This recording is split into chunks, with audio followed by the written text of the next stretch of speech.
What up, nation? Welcome to episode 5 of the WiseTake Nation podcast. CK013 here, joined by the GOAT, the true OG of the WiseTake Nation, Mr. Paulie D. You can find him on Twitter at Paulie with 8 D's. Most of you already knew that. Hopefully, most of you didn't already know that because the show just blows the F up. You know what I'm saying? That's what I'm hoping. Paulie, what's happening, bro? I like the emphasis in the opening on Nation podcast. I love it too, man. Like since we started doing this show, it's been a lot of fun, right? Like, yeah. Yep. It has. It's I don't think we know exactly where we're going yet with this show, but it's going to figure itself out, you know, and it's going to be a thing. And we're like, showing up is just like great timing, you know, because now we got shit to talk about for real. Oh yeah, I was just gonna say this is actually episode 5. It's episode 5, but it's a very special show because it's the first show in which we actually we have some football to really talk about. We talk about football every show. We're excited about football, but this is it. It's real, Paulie. This is it. A week from today, it is go time, and we are here. Preseason is over, son. It's over. Done, son. What you got? Nah, it's just double excitement. You know what I'm saying? It's just So for this show, Paulie, I wanted to focus this show, and we'll see how it goes. But maybe this could be something we do for the NFL season. I'm hoping, since we do the show once a week, and we typically do them Sunday nights, I'm hoping to use this as a first look for betting picks. That's obviously something you and I at WiseTake, we've thrown out a few picks. I know I did some stuff for basketball, which had a really great second half of the season. Over at the Nation, it was free articles. Those of you that didn't see it, and then for baseball, I got off to a decent start. But time constraints. We are a DFS company first, but for NFL, I'm definitely looking forward to getting deeper into the betting picks, especially with the legalization movement that's happening across the country.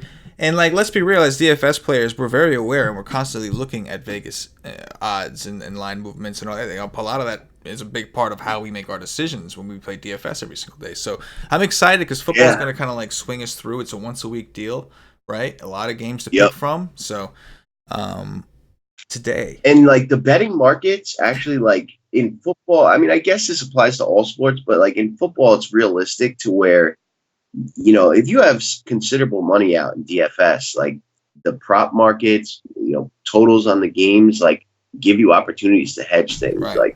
The dynamic of the 1 o'clock, 4 o'clock slates, you could have a team that's gone off with a running back and a defense going in at 4, and you can significantly hedge out money with props, with unders, if you against a player that you have left in your lineup, which is a smart thing to do when you have a lot of money on the line. Yeah, no, I completely agree. Always good to see where the smart money, so to speak, is coming in also. It's just a ton of edge and understanding how that works and keeping up with that process. And again, there's some argument from the DFS world that betting could, once it's a little more mainstream, now that the law, now that it's going to be more legal in more places, it could replace a cash game deal, right? You out there, instead of betting parlays, which is considered a sucker's bet by any book, you play some DFS, give yourself a little chance to really get some upside, and then if you want a little more stable income, something like that, you pick a side. Game wins, you get your money, right? Technically, there's a 50-50 shot every time, so you pick one with good odds, and it's there. But Paulie, talk to me about the upcoming season before we even get into week 1's picks. Talk to me about some of the things that you're not even excited about, but the things you're most interested to see how they play out, right? Yeah, well, I mean, I think for week 1 DFS and as a Giants fan, the holdouts with Zeke that, have done a complete 180 and now look like, he's going to be signed tomorrow, but also Melvin Gordon with the Chargers, that's a major uncertainty for two, projected to be in the playoffs teams. And do they hold out? How long? It has a major impact on a ton of decisions. My season long, the biggest money team I do for season long, the draft is tomorrow. I saw on a draft Friday that was with the respected people in the industry where Zeke fell to 7th. I think if that was today, that would not happen. So it's like those two guys and their situations are creating incredible value week one for DFS. Are like changing season long boards and the betting markets too. Like we're going to get into some of the games we like, and like, one of my favorites is the Cowboys Giants game, and knowing what his situation is means a lot. So those two, the holdouts of those two major players is very, very interesting to me. And then like I'm really looking forward to like some surprises. Like last year it was like the Fitz magic the first 4 weeks. Like the Buccaneers came out kind of hot. Like which teams are going to play better than we thought, like which players are going to emerge, like who's the next Alvin Kamara, like that, kind of like is like the final addition a team needed to be like a real contender. There's so much good young talent, like in season long, like the running back pool is really deep, but there's so many like, you got like split situations. There's not many bell cows anymore. And like, maybe they do become the bell cow, but you just don't know. It's usually like you have like, who's the Bears running back last year that's Jordan on Philadelphia? Yeah, it's like the Bears, they had Jordan Howard and then, Tyreek behind him. And now Jordan Howard's gone to the Eagles, who drafted that kid Miles Sanders, who everyone's hyped up about. Like, are they really not going to play this kid, or is it going to be similar to like the Bears role? And then the Bears, they drafted David Montgomery, who everyone thinks is just going to move into that Jordan Howard role. Like, or is Tyreek's role going to increase? It's like Tariq Cohen. What's going to like what are going to be the team's identities? And like, what are going to be some surprises? I was caught surprised by how good the Chiefs were last year too. Like, I thought Mahomes was going to be good, but I didn't know he was going to be that good in that offense. Like instantly, right out the gate, right? Yeah, like overnight. Yeah. Like the Rams in the '90s when they went to that. Kurt Warner. Like, you see this happen from time to time. Like when the Patriots got Randy Moss, all of a sudden they went from like a defensive team to an offensive juggernaut. Like. The Chiefs really kind of caught me by surprise last year. So like, what are those kind of situations that, because like ADPs in like season long drafts kind of create like narratives that like everyone generally kind of thinks, and I like to try to like predict something that is like not like, not the chalk. Mm-hmm. You know what I'm saying? Yeah, it carries over from the DFS aspect. Right. And then lastly, the Jets. Yeah. Like, I'm a Giants fan, but a lot of my closest family and friends are Jets fans. Like, they've been exciting over the last like 10 years. Like, they've made deep playoff runs that were like, came out of nowhere kind of things. Like, they outperformed what they were expected. Like, they've got a lot of good, interesting new pieces. Is that going to work? Can they be, like a surprising team this year and make a deep run? Because I like their offense a lot for a DFS season long. Oh yeah. That definitely. What do you think about the Jets? Obviously, I'm very excited as a Jet fan myself. Full disclosure, those listening, I am a Jet fan, so take it for what you will. But I'm very, very excited, man. I think we're finally going to be able to see. The other thing, before I even get excited, I'm a Jet fan, so I'm a little bit of a pessimist. That's just what happens when you're a Met and Jet fan like me. That's just what happens when it comes to sports. And you know this better than anybody, Paulie, on the DFS side. Like, I'm like the first one, early tilt. Like, I'm like, we always make fun of Cam for being like that, but I'm the king of that. Like, it's over. But you really are it's that. Done. You are. Yeah, I do. And like, part of it is me believing it. Part of it is me hoping that the jinx works and like something changes. But in the end, it doesn't matter. I'm full panic because I've seen it happen too many times, and like it's not but I want to buy in a little more to these Jets. I'm very, very worried about their defense. That's obviously something I'm concerned about. And like the reason to me that relates so much to the offense is because clearly they've shown, even in the preseason, that when the plays are mapped out for them, everything is gravy. Everything is, like smooth. What happens though when your defense is letting up points and you have to constantly respond? Like at some point, you're going to run out of things to do.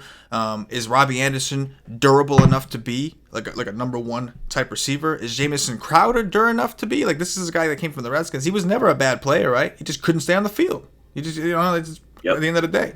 So I'm excited that Darnold has some of these weapons, but the problem is that's the whole point with the Jets. They're all unproven to a degree. Their stability, their durability. So I'm just worried about the health. Le'Veon Bell, our star running back, hasn't played in a full season. Like, you know what I'm saying? It's like week one. Hasn't played in preseason either. Week one, he's about to see the Buffalo Bills, who last year were a very tough offense. So there's a, you know. But it wasn't injury induced. No. You know, usually when a guy hasn't played in a year, right. is because of so it's interesting. Like, he might be really rested. Yeah. He might be fresh and ready to roll. You know? Yeah. It's very rare that occurs where, you know, like a star, like Michael Jordan did it, you know, when he went to play baseball, but very rarely does a star just miss a year not due to injury. Yeah. So, it's just like, whoa, you know, and that's to me, that's like the thing I'm the most excited about to see what plays out, you know, like I want to see what wins. Like you and I talked about the contract situation, and I was under the impression based off articles I read, you know, early when the deal first happened that Le'Veon Bell, you know, like, oh no, he ended up winning because he got more guaranteed money. Then you had pointed out another article you found, and like I read that and it broke it down, and it sounds like he really didn't. It sounds like he got another like $5 million guaranteed money, and I could be wrong. If we're wrong, leave some comments, like tell us, you know, your take on the situation. But we've read a lot of stuff, and everybody says something a little different. But the way it was broken down, like I'm sitting here, like the bottom line is you didn't make more money than you were going to make at Pittsburgh, yet you missed an entire year of pay, and your career is only going to be whether you skip a year or not. How long? So you many know what I'm years. saying? You know? So like either way, it does seem like it was kind of the wrong move. But now look how many running backs decided to hold out this year out the gate. Melvin Gordon, Zeke, regardless of even if they play, we don't know. Obviously, we don't know. And then keep in mind, guys, when we do these picks. By the way, when we get into week one picks. We're talking about this the Sunday before week one. So, like, we're a week in advance. We're still waiting on a lot of important news. So, check back at WiseTake.com, the site that we're from. It's a DFS site, but we are going to be releasing some sports betting content on there as well. So, just mind you, as we get closer to the actual games, we'll elaborate a little more and do some of the stuff there. With that disclosure said, which was probably premature, go ahead, Paulie. What were you saying? Well, you know what? To like tag along to that though, what's gonna be our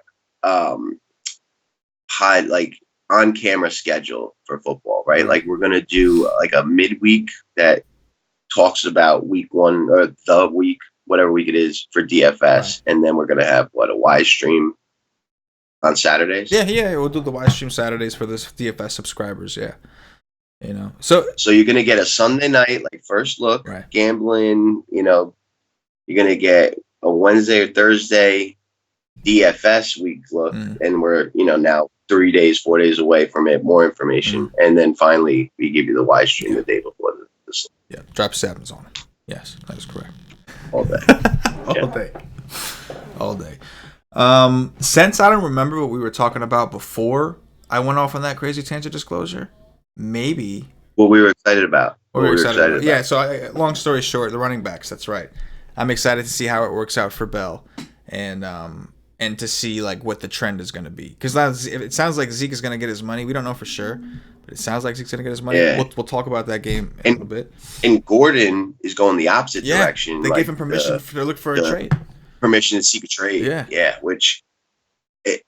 that could happen in the next few days. Oh, yeah. If that's real. That's huge. He could be changing teams. Like, it can. Like some of the teams that are like rumored is the Bills, obviously, because they just let go of LaShawn McCoy. The Patriots, like, of course, they always are in the mix for like a game changing player that they can get on the cheap or something like that. And the Dolphins, I believe I heard, but where he goes, if he gets traded, that's going to be big. Oh yeah, huge. And like that's the thing though. It's like not knowing, you kind of look at it like, okay, if that person's not there, but then what happens if they are? Like we've all kind of prepared for Melvin Gordon not to be there at this point. Even from the DFS yes. first looks, everybody's like Eckler, and you know what I mean. Like looking at all these guys, and it's like, Yep. what if he's like, yo, I'm showing up. It's like I'll be there. Like you never know. You know what I mean? Right. Like, But so how much are you discounting that though? Like, say he does play, right? Like it's 10 minutes before kickoff at 1 o'clock or 4 o'clock, and we finally know at this point, right? Like, so assuming that he is playing Melvin Gordon, like, do you assume they're just a full strength team? Do you think he gets the same snaps? Do you think he's on a work absolutely not. Like, like to me, it doesn't matter that much. It matters to a degree if he's gonna play at all, because he's just talented. He's just more talented than these other players. So yeah, it matters, but it doesn't make that big of a difference, because if the guy missed the entire preseason and no camp, like regardless if he kept himself in shape, was he out there hitting with NFL caliber players? Was he taking hits like he should have been? Was he like to get himself in game shape? Nobody's gonna throw him to the wolves. I just don't see it, because okay, he's finally back, and then he gets hurt week 1 because you guys just threw him out there for full reps, and he was just not anywhere near game shape. Right. Like Kevin Durant. Yeah. Oh God. Oh man. NBA. So I'm a Giants fan. Right. We play the Cowboys. We're 7-point underdogs, which I think that game's usually very close. We've beaten the Cowboys many times as underdogs. They've beaten us more often than we beat them over the last decade or so. But that game, either team could win. Like, I think there's so much value in the Giants' money line just because it's probably fairly close to 50-50. There's a lot of uncertainty, especially if Zeke doesn't play. But if Zeke, gets signed tomorrow, I don't feel like this is the same thing as if when we play them in week 10 or something. Like, we're still at an advantage because he hasn't practiced. And I love that we get them week 1, the Giants fan. Dude. I see, and that's another point you brought up. So the line is out with Vegas not knowing what the deal with Zeke is, right? We just heard that Zeke supposedly is supposed to sign a 5-year deal. Dallas apparently came to him with a deal. I guess they maybe they compromised. We'll find out soon if it happens. But even when Zeke plays, you have to think that Vegas was going to raise that line a little higher, right? Because like they're anticipating, like they don't know if he's playing or not, so they kind of have it in the middle of where they want. So this line could go up to an 8, 8.5, 9. So something like that. You know what I mean? And at that point, it's like if it does, there's or maybe it doesn't move at all because Vegas is like, right? Maybe it just means nothing, right? Because at this point, that makes more sense. At this point, it means nothing because they're already anticipating him. Like at this point, we know if he comes back tomorrow, we just talked about it with Gordon. He's not getting full reps anyway, so it doesn't make that big of a difference. But the public may go crazy. Zeke is in. They didn't change the line. I'm going to pound the Cowboys. You know what I'm saying? Yep. So I think that makes a lot of sense. And, like, I think you may not get value from the odds now, but I think as far as, like, that whole betting against the public deal and being on the same side as the books, you know what I'm saying? Like, that you're going to get some from that. If all perception is telling everybody Zeke's in, that's it. He's going to fucking beast mode all over them. But then they're all going to not realize that he's not going to play a ton. You know what I'm saying? He's not going to get his full reps. There's a chance, that he's not. He could get half the reps. Like they could kind of punish him a little bit. Like, who knows? Yeah. Who knows? So. Yeah. No, I agree. So with that said, Paulie, the first game, I guess we'll talk about here.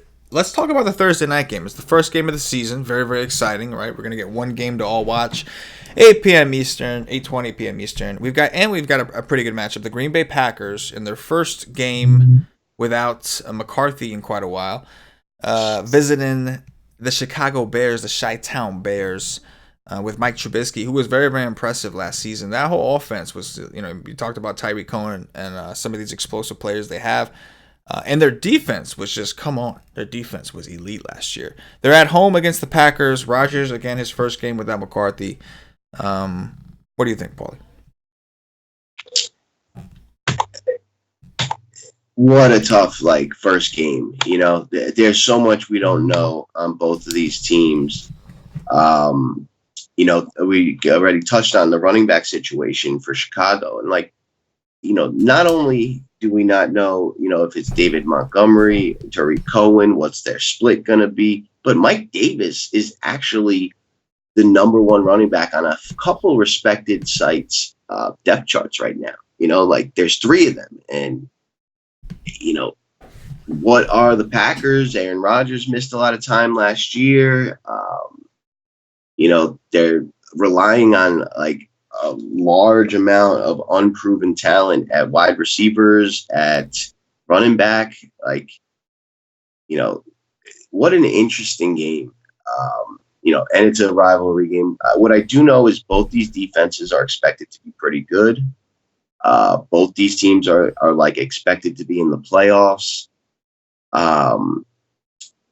Hard for me to bet against Aaron Rodgers getting points. I would say I'd take the Packers +3. I'd probably buy the half point and do the dirty with the Packers. Yeah, no, I totally understand that. I think anytime you're hearing like Aaron Rodgers, plus points, like it just sounds like a pretty good situation. I'm a little higher on the Bears this season than I think some people, and I think Vegas is too. Like their odds for everything, like their projected wins, everything, it's fairly high for a team that like last year was more known for their defense. But I actually think I would side with the Bears in this one and take the -3. They're at home. I'm not totally convinced that the Packers are I don't think the Packers defense is going to be any good.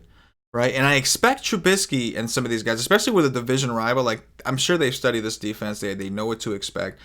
Mitch, I hope that Tyreek Cohen gets more play than people are talking about. Like there's been a lot of discussion. Like if you look at the depth chart, he's technically number 1. Mm-hmm. But come on, the guy's like 5'9". Yep. They're not running him between the tackles 3 downs, like every 3 downs.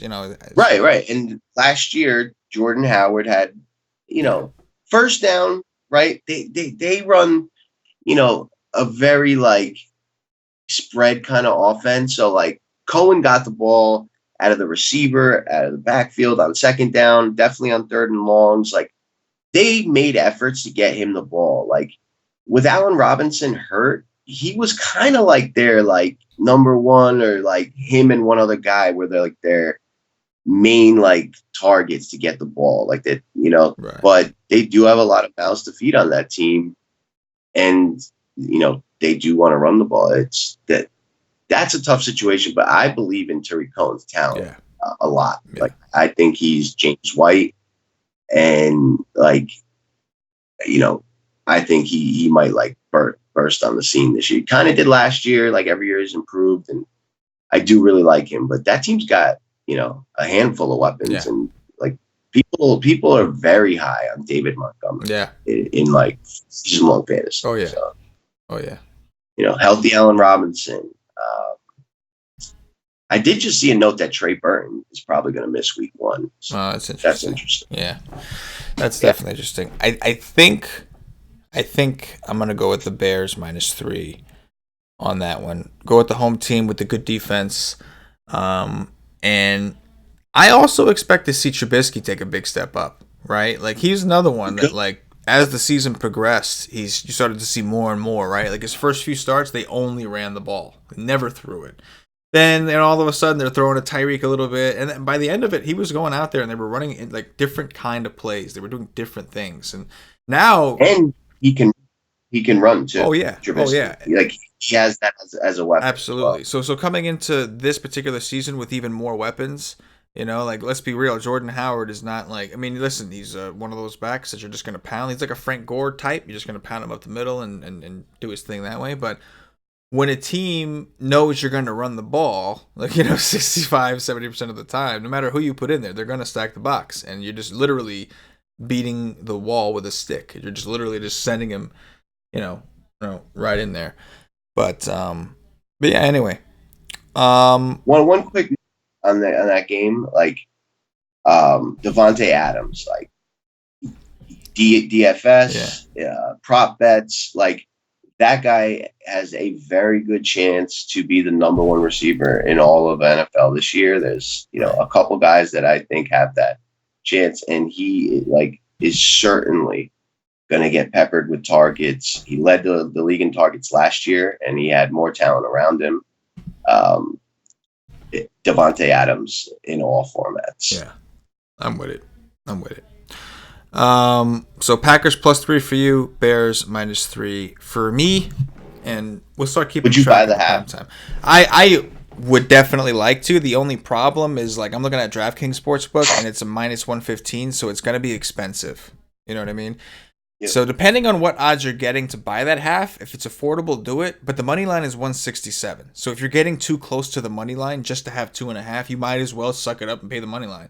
Just you know what I'm saying? Yep. So that's my one thing about favorites. So I would like to get if you're getting -120, opposed to 167, yeah, take the 120 by the half a point. Even 125 I'm cool with. But if it's like anything over like Yeah. 135, you might as well just take the money line. You have no points. You know what I mean? Um, Paulie, before like we'll do we're gonna take the primetime games out of this. We'll do those separately. So Sunday between the 1 Eastern and the 4 o'clock Easterns, give me your best bets going into week 1. Yeah. So as of right now, my favorite bet on the entire board is the under in the Giants Dallas game. Um, it has already moved down a little bit, half a point, open at 46. I'm looking at it at 45 and a half at 5 books and 46 at 1. Um, you know, with Zeke being in, Dallas was one of the slowest paced teams last year. And, they look to grab a lead and then just, run behind their great offensive line, drain the clock. And they have one of the top 5 defenses, like most people projecting, and they were very good last year. Um, and the Giants' offense line is terrible. I think they're going to struggle on offense. They lost Odell. I expect teams to kind of stack the box and just force us to throw because if you shut down Saquon, it's going to be very hard. So I think the Giants struggle to score. I think Dallas struggles to score, and without Zeke, and then with Zeke, I think he slows down the game, and it doesn't get over this 46 number, which I thought was extremely high. Like I thought it was going to open up around like 41, 42. So that's probably my favorite bet right now. And, we'll see what kind of movement you get with Zeke, but I don't think it goes up very much. Like, I think the general public expected Zeke to sign, so I think anything built in was assuming he signed. So if he does sign, I don't think it moves much. If he doesn't, I think you could see like the Giants become much less of underdogs and the total come down. But I think the general public was on he was going to sign before the season started. You want to touch on that, or you want me to go through No, I the mean, others? I'll say this, like that's something that you've talked to me about prior, so like you pointed it out the other day, like, I think it was like a week ago or maybe, not even. And like at that point, I hadn't even really looked at the lines too much, like we're doing the MLB DFS grind over there. So you and I have been looking into preseason, you've been doing a lot of preseason DFS stuff over at, the site and everything like that. So I hadn't actually seen a ton of the actual lines. When you had told me the total of that Giant Cowboys game, I was just kind of like shocked. I was like, he's got to be. And like, it's funny because you compared it to the Bills Jets, which, don't get me wrong, I understand those offenses are it's the Bills Jets, so always low scoring, good defense.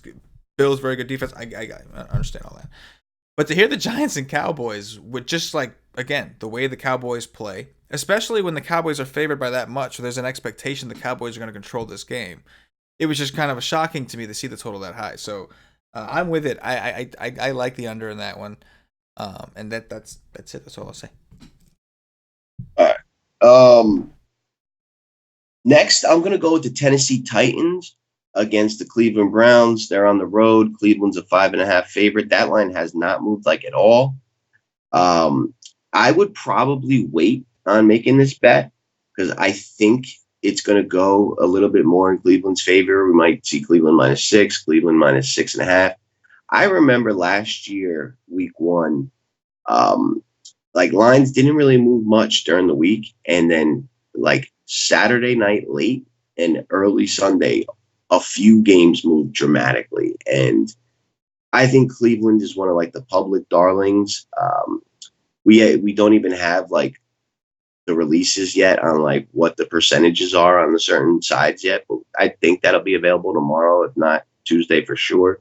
But I expect Cleveland to be like one of the public darlings and their lines be inflated. And so Tennessee with the points I love.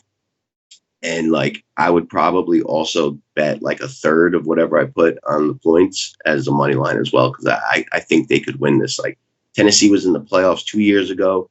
They just missed it last year. They have like essentially a similar team that's just, maturing a little bit more. A lot of their good players are young. Um, and Cleveland, like there's a lot of question marks. I think they're going to be improved, but they could be very like sporadic. They might be great some days. They might look terrible others. Like I don't think they're just going to be like this great, solid, dominating team. So I think there's value in Tennessee.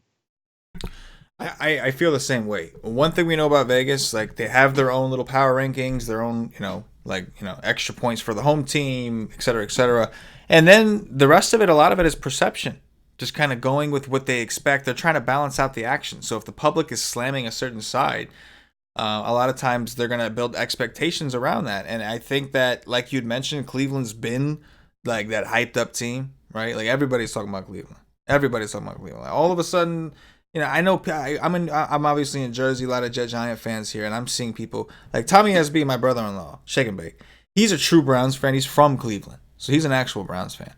But you're starting to see other people with Odell Beckham jerseys. I guess people who just hate the Giants or whatever. But I don't even think it's that. I think people are just excited for the Browns. Like Baker Mayfield has shown a little attitude, right? Did he grown that mustache with a bunch of people are doing that now? I don't understand that. A bunch of these people are just growing mustaches nowadays, and I mean, whatever. But regardless, he's doing the. Did you see when he chugged? Yeah, exactly. He's doing things, and he's got the Lindor. He's pumping up the crowd. Got the Lindor jersey on. I'm like, you ever seen a baseball crowd rock like that? Like it's not usually, So he's got that. Like people just love him over there, and he's got that attitude that he loves to be loved or whatever.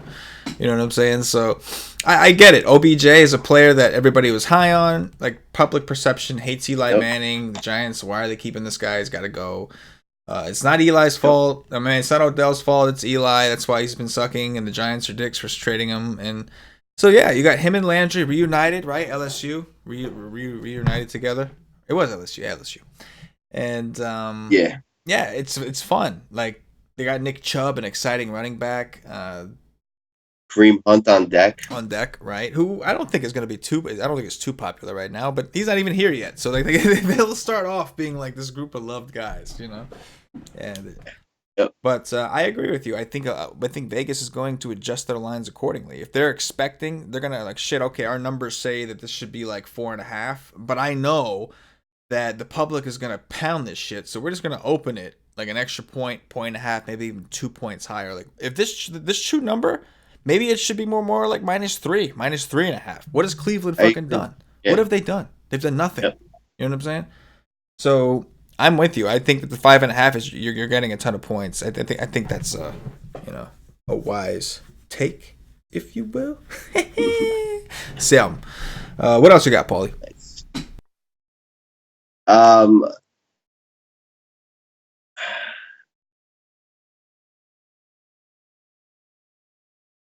Man, I'm gonna go with the under in the Chargers Indianapolis game. Like, I don't think that line has adjusted enough since Andrew Luck retired. If Melvin Gordon does indeed hold out, like, I don't think the Chargers are going to be as explosive offensively. The Chargers were like top 3 defensive team last year, and the Colts were in the top 10. So these are 2 good defenses. Both offenses missing a monstrous piece. So like I expect Indianapolis to not be like very like in rhythm, like they didn't get a ton of reps as a group together. Like I think they're going to kind of rely on Marlon Mack. Like I think they go from like, a 2 tight end to 2 wide, like shotgun offense to more of like a power game.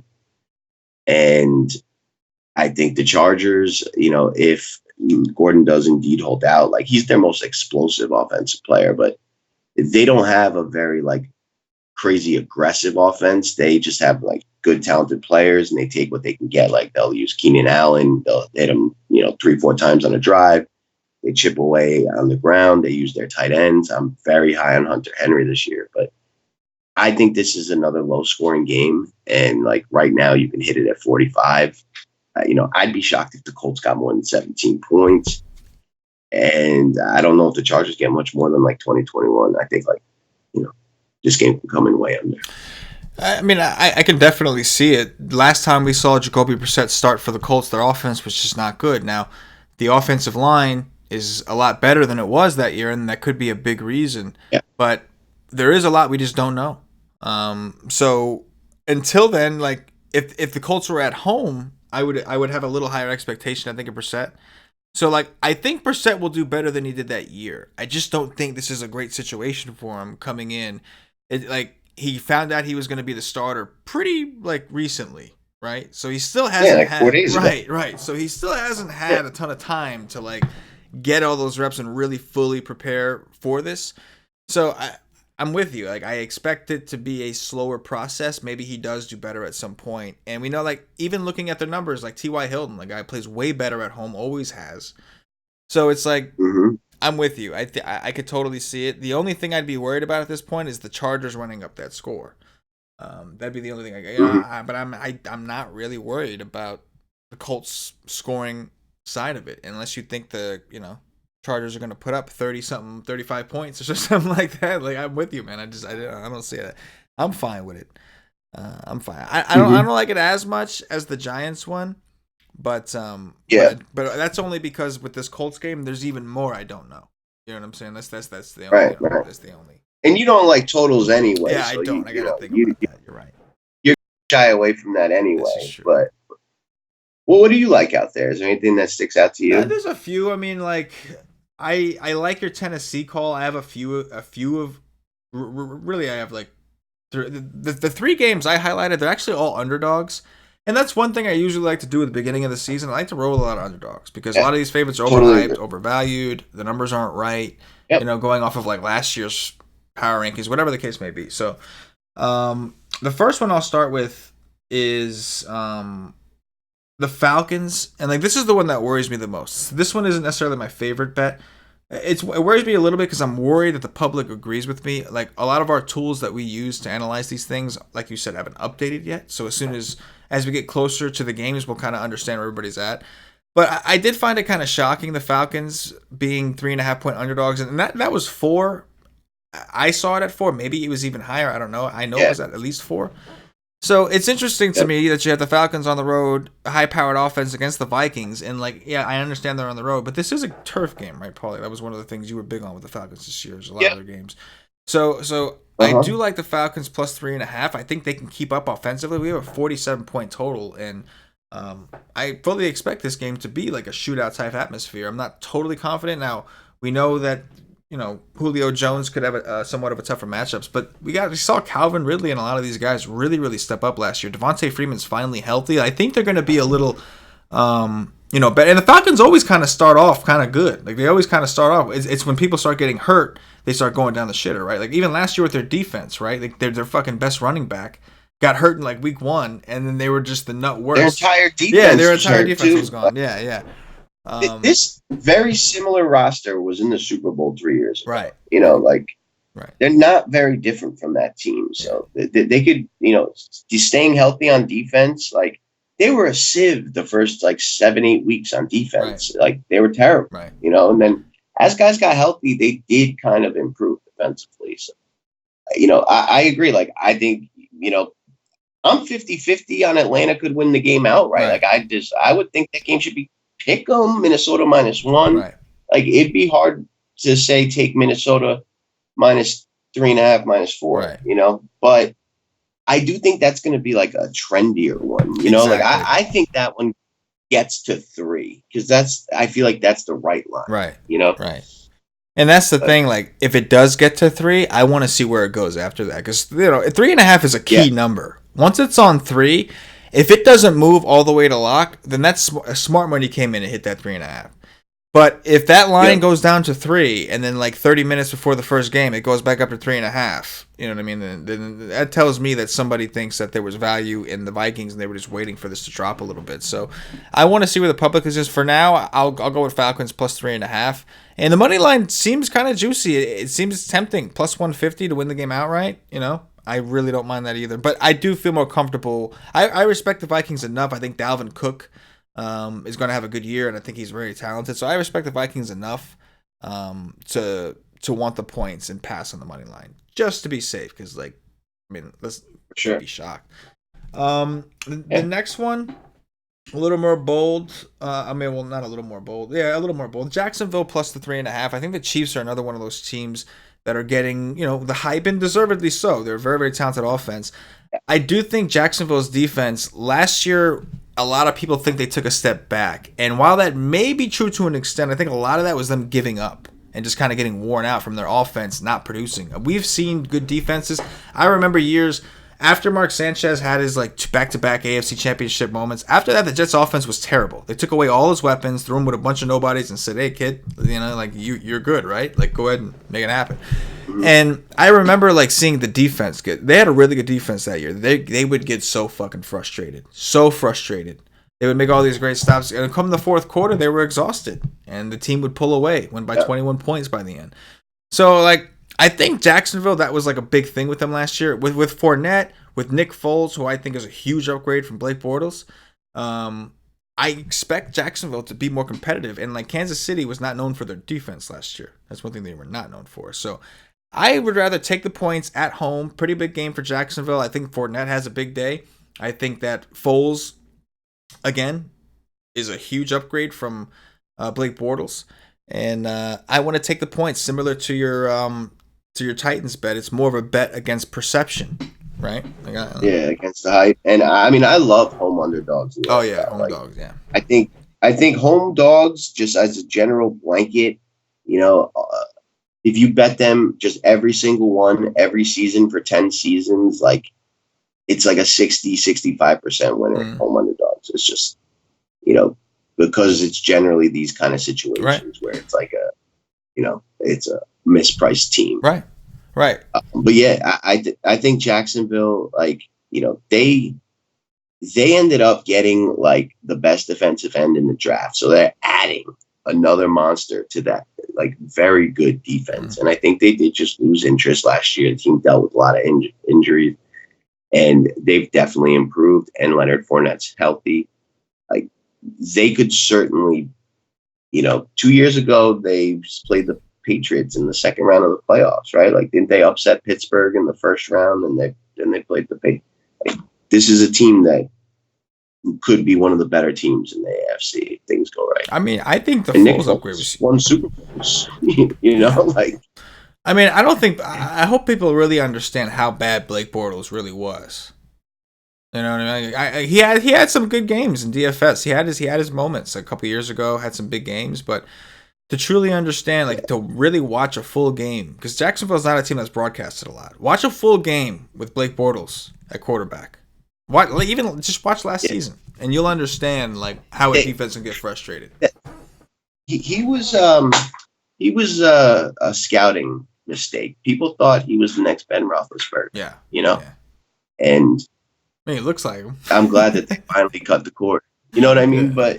But it's clear that he wasn't. And Nick Foles is a guy that gets no respect. Right. And teams like Jacksonville don't need their quarterback to win them every game. He just needs to not make mistakes, and he's kind of proven he can do that. So I'm with that. I would take them on the money line too. Yeah, I'm with it.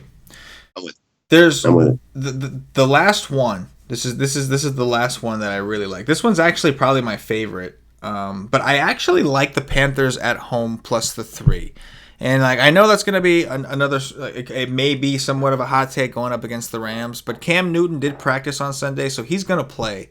They're at home, and it's funny too because all I hear about is how the Rams, everybody expects the Rams offense. Nobody is as high on the Rams offense this year than they were last year, for whatever reason.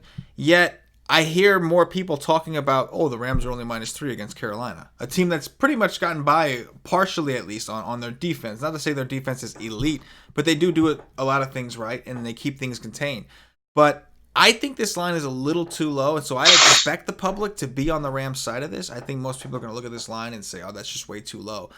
And again, if people in general are, and it kind of kills me to say this because I told you, Paulie, in my main fantasy league, I did end up drafting Todd Gurley in the first round because I was just put in a weird position and I'm a dumbass in the clutch, I guess. So but like You logged in late. Yeah, logged in late. But like that, so it bothers me to even say this. But the more I think about it with Cam there and Carolina's defense, everything else, and Rams being on the road, I kind of like the Panthers plus the 3, or I do like the Panthers plus the 3, getting the point. So I'm actually on, like, again, all 3 of those are underdogs.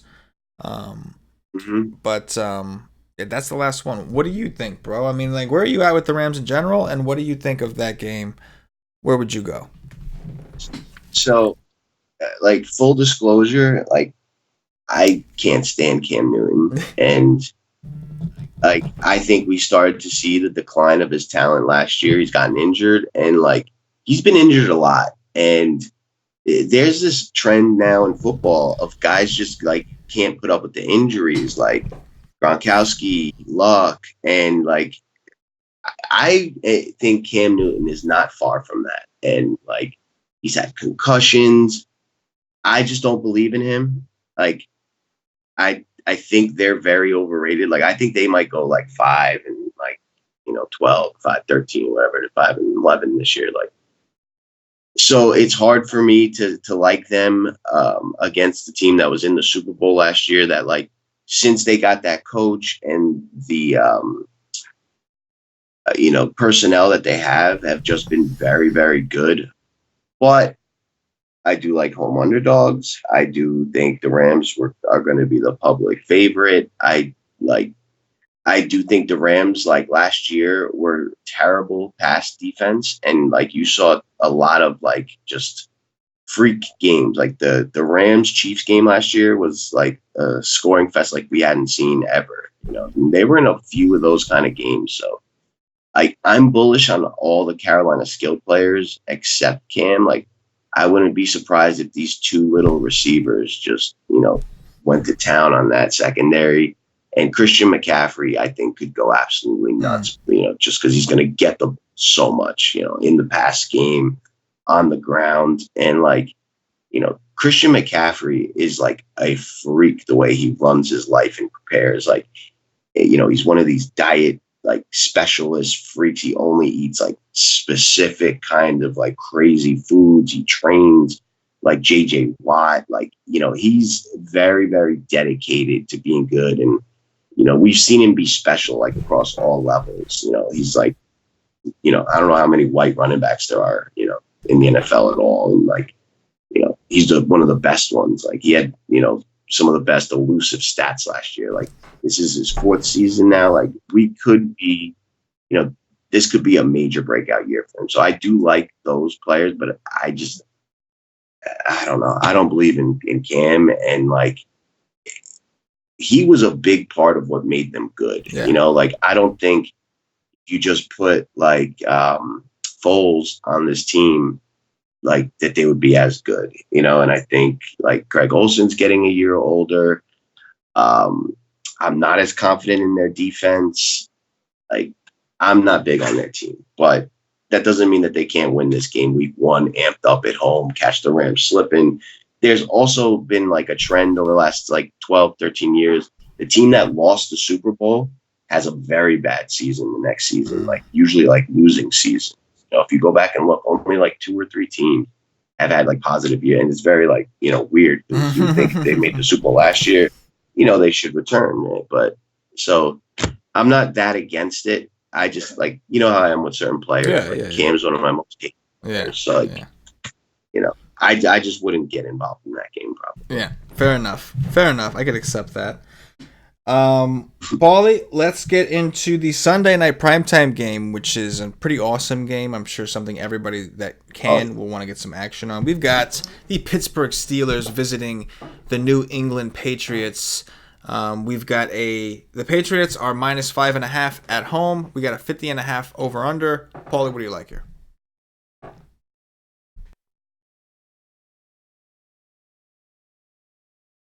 I like the Steelers in the over.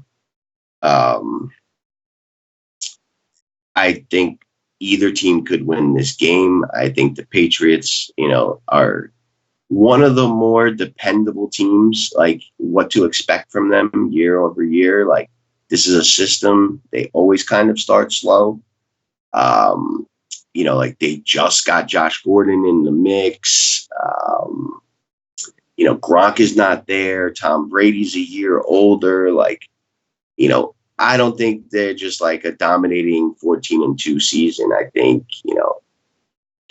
this thing's going to kind of start slowing down, right? Like, and then Pittsburgh, like, they're not too different from that, but I like a lot of their youth. And, like, I think that they, are always going to come in really hungry to beat New England.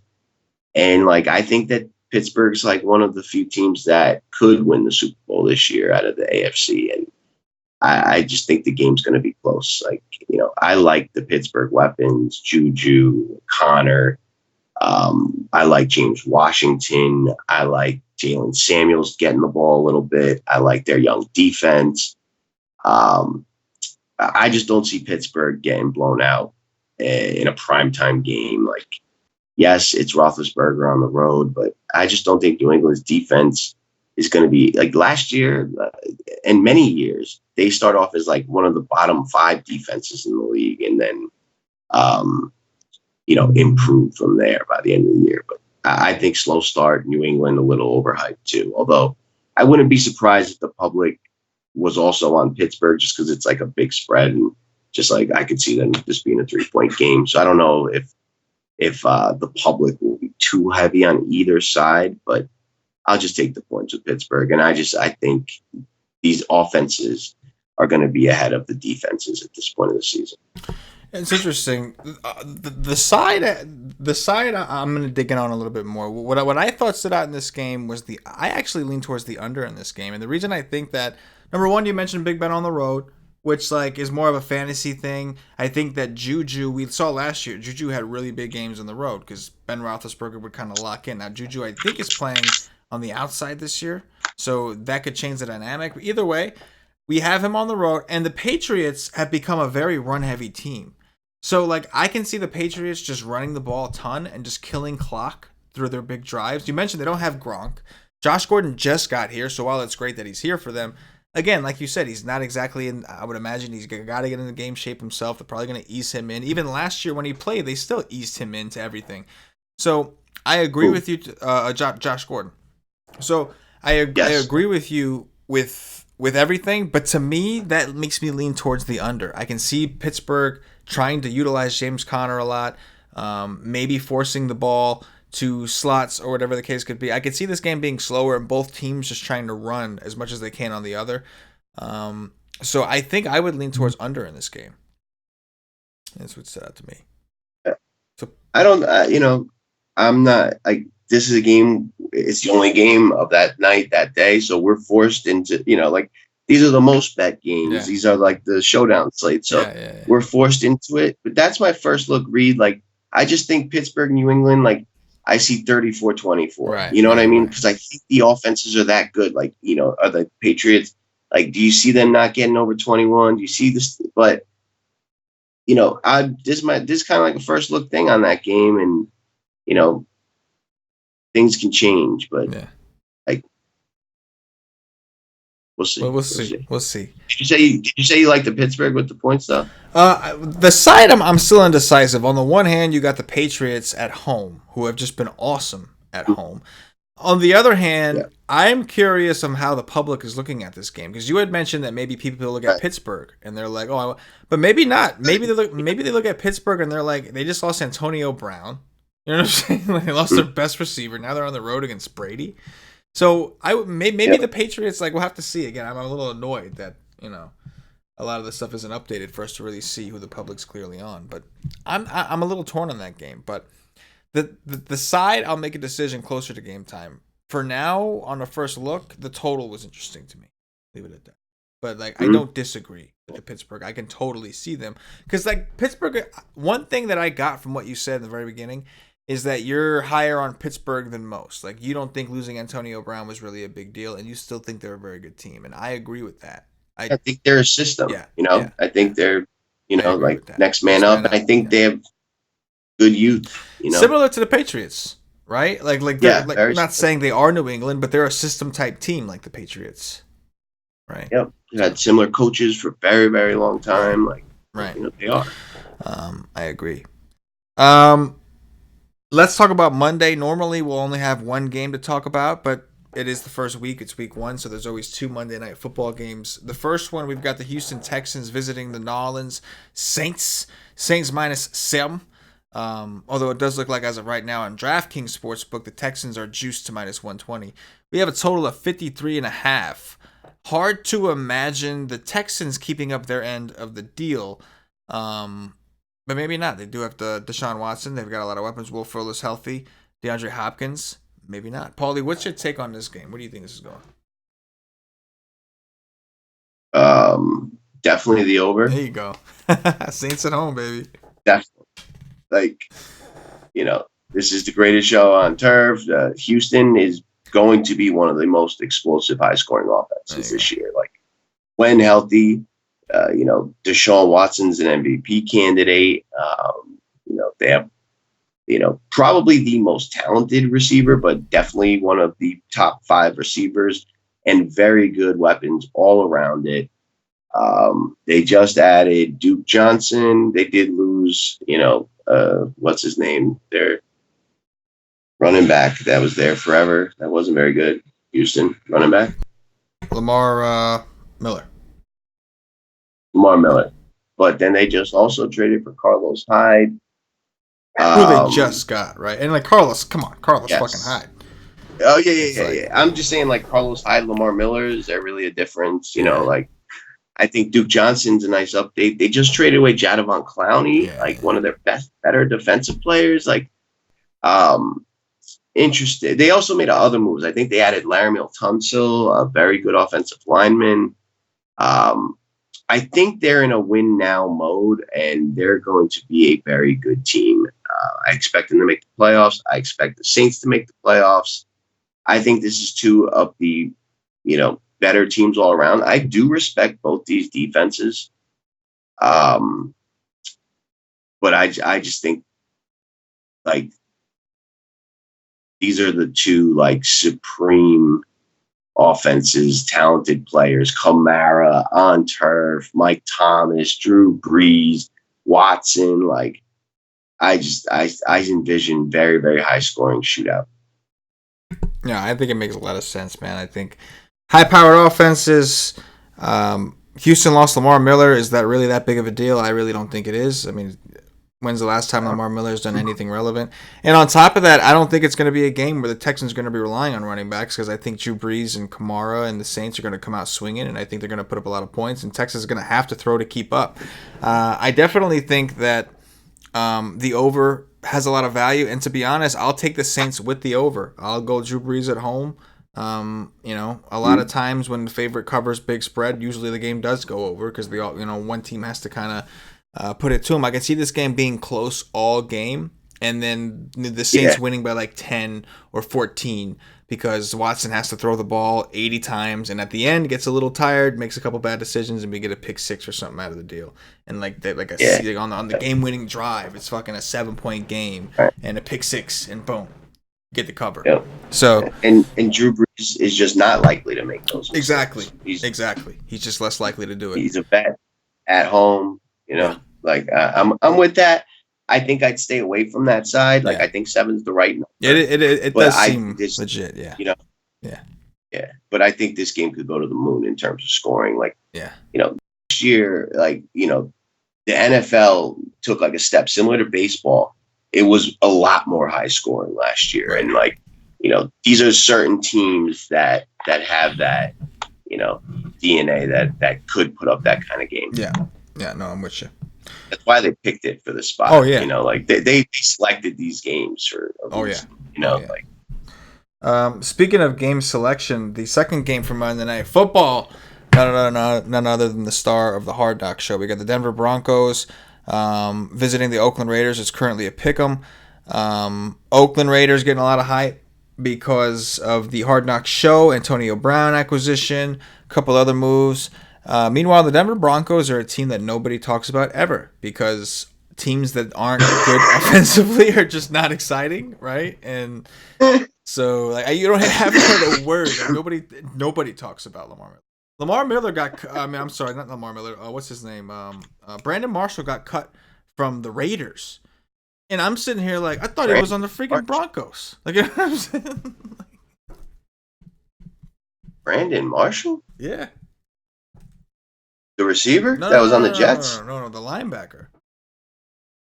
Oh, right. Yeah, that's what I'm saying. I thought he was. I'm sitting here like he wasn't with the Broncos. You know why I didn't know that? Because nobody ever fucking talks about the Broncos. Yeah. Talk to me about the game too. Oakland is actually my favorite bet of the whole weekend. Like, I'm like very, very bullish on the Raiders. Like, I love what I believe in John Gruden. I think he's just like a natural born leader. And he came in, he got rid of the guys he didn't want, even though some of them were talented. And he is building a team that will fit his system. And like, I don't think the Broncos are going to be very good except for at home on defense. Like, I just, a lot of these pieces are question marks on the Broncos. You got Emmanuel Sanders returning from fucking Achilles injury. You got a new quarterback. You got the same question marks with who's going to get the shares in the backfield. Like, Cortland Sutton, is that really a receiver that you are confident is going to be good? Like, I don't see the Broncos doing much. The Raiders, on the other hand, I have a couple theories about their team and the way that with the certain players they showed on the show, Josh Jacobs, go watch his highlight film when you get a chance. Wow. The kid returned multiple punts and kicks for touchdowns, but in two of the biggest games against LSU and I forget the second team, those are teams against similar talent. It wasn't against FAU. Very, very impressive catching the ball.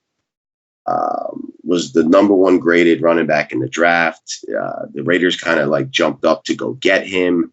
And he's the clear, starting running back one for them. They've talked about using Jalen Richard in the pass game like they have in the past.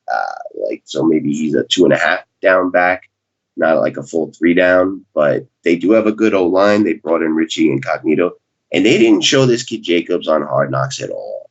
And I just think that's for a reason. I think Gruden didn't want to expose what he had in this kid. And, I'm looking for the next Alvin Kamara kind of talent that out of nowhere. And I think this is a candidate, maybe not. I texted one of my friends in the industry about him just because we were talking about it before the show. And he goes, don't draft him. And I thought that was funny, but a lot of times you start to see this is a contrarian theory, that this kid's going to be good and he's going to help change the dynamic of the team. And, just because he's a shark in the industry doesn't mean that he just didn't consider that, so I was kind of glad that he said no, but I think that it's possible that the Raiders offense makes a gigantic move forward. I think Carr is very, very good. I think Antonio Brown is the best receiver in the NFL talent wise. And I think similar to when Randy Moss went to the Patriots and just put up monster numbers, I think he's going to have a monster year statistically because there's just not many other good mouths there. I think this kid Jacobs becomes better. Nowadays, young running backs are just immediately the best in the league. And I think this kid could be that. I like the O-line. I like the defense. I like the attitude, and they're at home. I'm just very confident they win this game. And, start the process like similar to the Browns last year. Maybe they're 3 seasons away, but I think the process really starts this first game. Yeah, I'm with it, man. I'm on board with the Raiders at home. Broncos. I would take like the Raiders -10 plus lines. Like I think they might win 27-0. Wow, that's bold. That's bold. Yeah. I do think it's gonna be. I do think the Denver Broncos. I expect the Denver Broncos defense to be pretty good. So I think I don't expect this game to be like super high scoring. I'm not necessarily saying like the under because it's at 43. It's already kind of low, so I don't know if there's a ton of value there. But I wouldn't be surprised if this game was a little tighter, a little bit more grinded out. But with that said, I still think the Raiders get the win. I'm with you. I would definitely pick the Raiders at a pick 'em, and I think you're even getting some value with the Raiders at a pick 'em. Just looking at the based off of talent alone. Paulie, we're gonna get out of here soon because we are running low on time. Before we get out of here, one thing I think you and I decided we wanted to do. There are other things in other episodes we'll try to incorporate, manage our time a little better, but one thing I definitely think we should do every show is the suicide picks, man. A lot of people out there doing their suicide pools. Some of these dudes listen to us from a fantasy perspective, but they're in pools at work. Maybe they don't bet, but they're looking for these kind of NFL suicide pool deals, and I think those are FanDuel fun. is running a free one. Oh, okay. First of all, okay. So there you go. Everybody needs to log into FanDuel and do it because it's like a huge version. There's a million people in it. Very, very difficult, but it's free. Like most of them you have to buy into. We will provide. FanDuel's running a free one. Yeah. Jump on that for sure. Yeah, we will try to provide a link in the description for those of you that need to get over to FanDuel to get your free account and do your free suicide pool. Paulie, who's your suicide pick this week? The Eagles. They've played the Redskins 4 times in the last 2 years and have just dominated them at home, on the road. The Redskins really drafted Haskins to be their quarterback of the future, but they're not starting him. Question marks all over that offense. Eagles extremely talented. I think they win that game by more than that spread. I don't like taking huge favorites, but the Eagles are my suicide team. Okay, I'm with that. Am I a fish for liking Seattle? Like, they're the second. They are the biggest favorite, I think. Actually, like right now on DraftKings, yeah. Those are the top 2. I see Eagles 9.5 at DraftKings and Seattle 9. But like if it's a suicide pool and like the points don't matter, it's just a matter of who's going to win the game.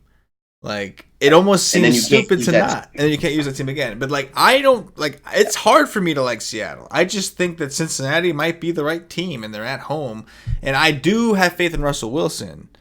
It's just the rest of the team I'm a little shaky on here and there. I know they got some talent, but you don't know. AJ Green's missing the first game. Yeah, like Cincinnati, that's huge, right, exactly. So, I think I'd go with Cincinnati, but I totally like the Eagles call as well. It was honestly, it was between those two for me anyway. I just decided I feel a little safer with Seattle, I think. And like the first week, suicide pools, there's usually like a major upset. So like I wouldn't be surprised if one of us gets eliminated. Yeah, I know, right out the gate. Yeah. I usually like to I stay away from like the biggest favorites because as a suicide, by week 5, 80% of the field is usually right. If you can get to week 5, all of a sudden the winning the thing becomes very real. Some of the largest field pools last year ended by week 12. Oh yeah. Usually they make a whole season, but that's just showing the variance of NFL lately. And but I think you need to survive week 1, especially when you're paying for it. And I'm the most confident in the Eagles, and I just I don't see that upset happening. I don't see the other one, and that's usually how upsets happen. But I think it's very important to win week 1. After that, I do like to kind of take less favorite team. I like to be on a very contrarian 2% owned kind of team and hope that it's just upset city early week. So I will get very contrarian after this, but week 1 to me is all about survival because it's when the most people get eliminated. Right. Week 1. Right. The unknown. Week 1 is always exciting. That's gonna do it this week, Paulie. This was a lot of fun. First time like really going. I feel like our preseason's over too. We got to really talk some real football. And Yeah. those of you out there watching, listening, the DFS podcast where we talk about week one from a DraftKings and FanDuel perspective. We will cover that either at some point midweek, either Tuesday, Wednesday, Thursday, somewhere along there on the YouTube channel, and of course on the iTunes, we'll drop it there as well for you podcast listeners. And again, if you're subscribed to WiseTake.com, if you play fantasy sports, DraftKings, FanDuel, daily fantasy sports, that is, come check us out. Our season pass, we do have a sale going up. It's your last chance to get a discount. Our season pass goes for $149.99 for NFL DFS. We're also going to be incorporating our final sports betting picks. These are obviously, just kind of our initial first looks, but we will, for the DFS subscribers, we will be throwing out some picks also, getting in the Slack, giving some our opinions on some of the sides and totals that we may like going into each week. But regardless, if you play FanDuel, if you play DraftKings, we're definitely where you need to be for the NFL season. Use promo code LastChanceNFL 2019. No spaces. Last Chance NFL 2019 at WiseTake.com. When you're purchasing your football package, instead of $149.99, you will get it for $109.99. Save yourself $40. And drop sevens with the nation. Paul, anything in closing before we get out of here, bro? Yeah, I think it's vital that we make a Super Bowl pick before the season starts. What you got? Go ahead. I mean, that's like the chalk NFL show move. Like, honestly, I didn't think about this, but I will say, like, on the futures market, the Houston Texans plus 3,000, $100 wins you $3,000. The Atlanta Falcons plus 3,200 are two of like my favorite long shot kind of situations. Jacksonville right there plus 34. I do like those three a lot. But in terms of who wins the Super Bowl this year, I am going to go with the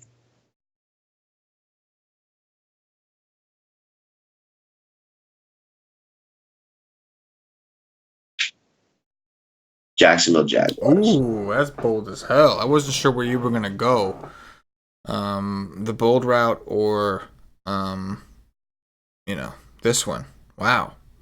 I did not see that coming. I'm looking at like the top like 5 teams, and I'm like, he's gonna pick one of these teams. And wow, that was a shocker. Like, I think the Patriots run is over. I don't think that do not think they make it this year. Wow, dude. And then like I think Gronk like is a piece that they always had. Like, yeah, he had injuries here and there, but that's like a part of the system that they're not just like,